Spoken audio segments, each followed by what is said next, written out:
Hey ladies, okay, Monday morning. Hope you're all good. Just a little bit about myself. For those who don't know, my name's Marna. Obviously, I am a reflexologist, concierge, same model as you guys. Go to Women's House, specialize in maternity reflexology. So driving around LA, I'm slowly winding that up and focusing more on what the other things that I do, EFT. I'm a yoga Pilates teacher and do some sound therapy, and have just completed my root cause health coaching thing this week, and it incorporated EFT. So now that it's more of an official thing, because a lot of people don't know what EFT is. EFT is emotional freedom techniques. It's working on the meridians. So it's a meridian based modality. You're tapping on the meridian endpoints. They are like the emotional energy channels of the body. I'm sure you know about them. We're not using needles in any way. It's just the fingertips that we're tapping on certain body points. And emotion is energy in motion. And when it's not, when we suppress it and when it's stuck, that's when it becomes detrimental to our body and our systems. And so I love it. I have been a practitioner for ages. I'm a advanced EFT practitioner. This is me and the EFT International website. I also do matrix re-imprinting, which is tapping with that kind of younger part that's been stuck. So what I do with women and all the maternity clients I work with, and it's always been via reflexology, and then we've started doing EFT, and it's just been phenomenal. Working with fertility clients as well.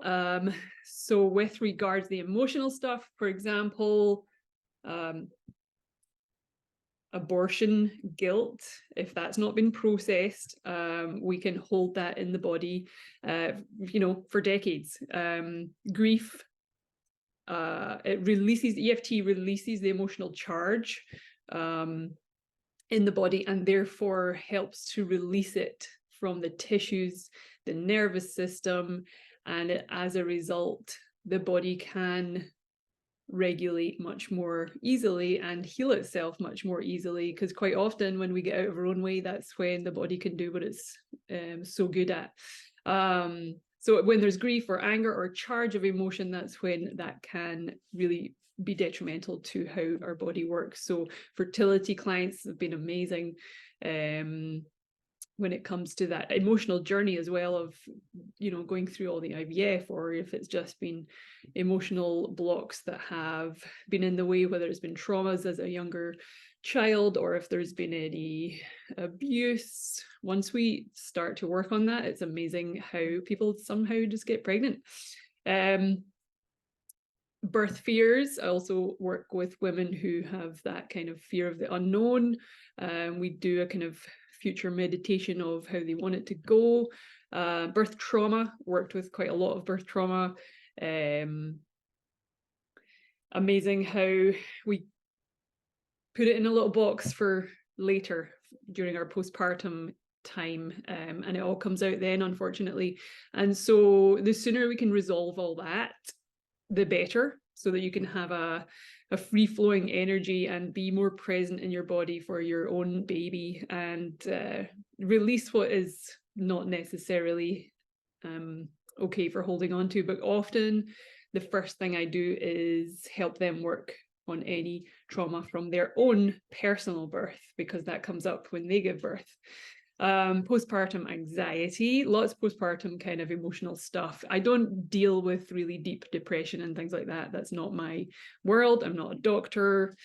But yeah, just general body awareness, and what we're holding is very unconscious to most people. So once it's actually been released, it's amazing how much lighter people feel. They just feel better. Nervous system's more regulated.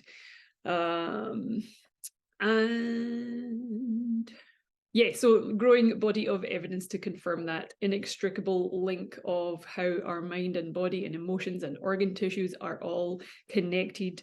I work with the root cause analysis system, so I'm working with these charts, which help me not define somebody because everyone's different, nothing's black and white, but more often not, there is this theme that runs through physical ailments, and there is a conflict theme